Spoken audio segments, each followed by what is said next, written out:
नमस्ते प्यारे विद्यार्थियों, आप सबको स्टडी मैथ यूट्यूब चैनल में आप सबका हार्दिक स्वागत है। अभिनंदन। मैं लेके आया हूँ आपके लिए सामान्य गणित, कुछ जो आपको बेसिक जानकारी भी होनी चाहिए। कई बच्चों के कह रहे थे कि हमारे को जोड़ नहीं आती है, तो जोड़ की भी अपन को सामान्य जानकारी होनी चाहिए। अगर गणित के अंदर जोड़ नहीं आ रही है तो अपन कुछ नहीं कर पाएंगे।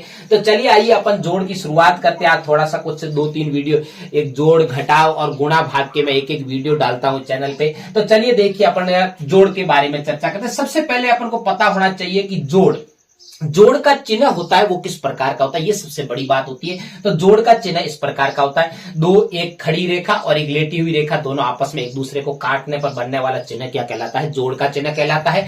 और उसके बाद में आपके सामने देखो, पहला एक बिंदु आया है, जोड़ आपके सामने है। तो जोड़, हमेशा जोड़ के कुछ नियम अपन को पता होने चाहिए, चाहे छोटे बच्चे देख रहे चाहे बड़े देख रहे। गणित के अंदर जब जोड़ चलती है तो जो 0 क्लास से लेके अपने लास्ट तक, जितनी तक अपन कंपटीशन की तैयारी करते हैं, चाहे एग्जाम कोई भी देते हैं, तो उसके लिए जो जोड़ चलती है वो सभी के लिए समान चलती है, एक ही नियम रहता है। तो जोड़ की जब भी शुरुआत की जाती है तो हमेशा पीछे से इकाई के अंक की तरफ से शुरुआत की जाती है। ये हमेशा कोई भी क्यों ना जोड़ना हो, पीछे से एक जोड़ा जाता है। तो चलिए आइए अपन जोड़ शुरू करते हैं। तो जिस बच्चे को सीधा नहीं जोड़ना आता है तो वो लाइनें खींच के भी जोड़ सकता है, सीधा भी जोड़ सकते हैं। जैसे कि 2 और 3 कितने होते हैं? 5। ये बिल्कुल सामान्य जोड़ है, जो कोई हासिल नहीं लगती है इसके अंदर, बिल्कुल सामान्य।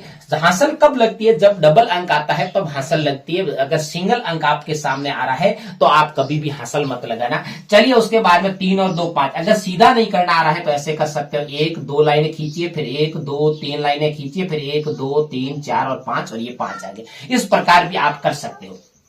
उसके बाद में देखिए, 4 और 2 कितने होते हैं? 6। कितने होते हैं? 6। और 3 कितने होते हैं? 6। ये हो गया पहला जोड़, बिल्कुल सामान्य जोड़ था। जो आपको अगर कहे तो खड़ी पंक्ति की बात की जाए तो 1 और 2 3 खड़ी पंक्ति की जोड़, और अगर लेटी हुई पंक्ति की बात की जाए तो 2 पंक्तियों की जोड़ है। और ये अपने के पास में प्राप्त होगी। इकाई, दाई, सैकड़ा, सैकड़ा का मतलब 100 होता है, मतलब 665। मुझे उम्मीद है कि आपको ये बहुत ही अच्छे से जोड़ सकते, क्योंकि जोड़ अगर नहीं सीखेंगे तो गणित में अपन कुछ नहीं कर पाएंगे। क्योंकि जो सामान्य गणित की जो अगर धुरी कोई कहलाती है तो वो सामान्य गणित कहलाती है। अगर सामान्य गणित आपको आ रही है तो गणित में आप कोई भी प्रश्न हल कर सकते हैं आसान तरीके से। चलिए अगली जोड़ भी देखो, अगली बात की जाए तो 1 2 3 4, 4 पंक्तियों की जोड़ है। कितने पंक्तियों की जोड़ है? 4 पंक्तियों की। तो जोड़ का नियम एक ही रहेगा कि पीछे से हमेशा इकाई के अंक की तरफ से जोड़ की शुरुआत की जाती है। तो 4 और 2 कितने होते हैं? 4 और 2 6 होते हैं। 2 और 2 कितने होते हैं? 4। 3 के अंदर 0, 3 के अंदर 0 जब भी जोड़ते हैं तो 3 ही रहता है। कितना रहता है?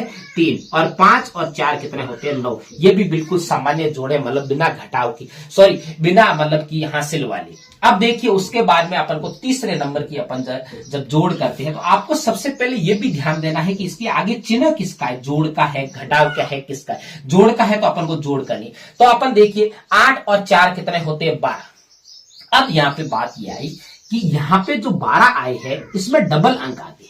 कितने अंक आ गए? डबल अंक। 1 और 2 अंक आ गए। तो 2 अंक जब भी आते हैं तो अपन इसको 12 के 12 कभी नहीं। कई बच्चे, अक्सर छोटे छोटे बच्चे, एक बड़े बड़े बच्चे भी ऐसे होते हैं जिनको कभी कभी समझ नहीं आता है, वो 12 के 12 लिख देते हैं। अब देखो 12 नहीं लिखने, अपन को क्या है, आगे की हमेशा हासिल जाएगी अगले वाले अंक पे, और पीछे जो बचा 2 वो इसके नीचे रहेगा।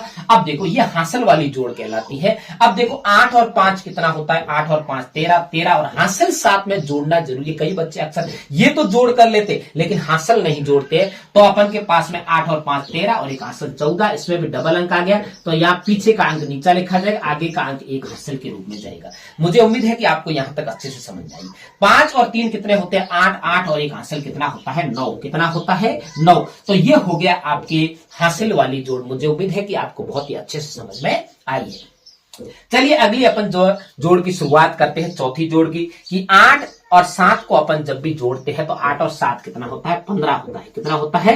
15। और 15 का 5 और हासिल अगला वाला अंक 1 के ऊपर एक हासिल लगा दिया अपन ने शून्य के ऊपर, और उसके बाद में 0 और 9 को जोड़ोगे तो 9 आएगा, हासिल 7 में जोड़ोगे तो 10 हो जाएगा। 10 होते डबल अंक, एक हासिल अगले बड़े अंक के ऊपर, और उसके बाद में 9 और 5 कितने होते हैं? 14, 14 और एक हासिल कितना होता है? 15। अब 15 का 15 क्यों लिखे? अक्सर कई बच्चे ये भी पूछेंगे कि सर इसमें भी डबल अंक आ गया है, आपने 15 के 15 क्यों लिखे? पहले कह रहे थे कि डबल अंक आते अगले वाले हासिल, लेकिन यहाँ पे 15 के 15 इसलिए लिखे क्योंकि आगे कोई संख्या नहीं है, आगे कोई अंक नहीं है। अगर आगे कोई अंक होता तो उसके ऊपर हासिल जाती, अगर अंक नहीं है तो अंतिम वाली संख्या भले डबल हो तो आपको नीचे उतारना है। मुझे उम्मीद है कि आपको जोड़ अच्छे से समझ में आ गई है, क्योंकि जोड़ के बिना गणित अधूरी है। चलिए, अगर मेरे पढ़ाने का तरीका अगर अच्छा लगे तो मेरे चैनल को सब्सक्राइब करना और आगे अपने प्यारे प्यारे दोस्तों को शेयर करते रहना। तब तक मेरे स्टडी मैथ यूट्यूब चैनल पर बने रहे। नमस्ते।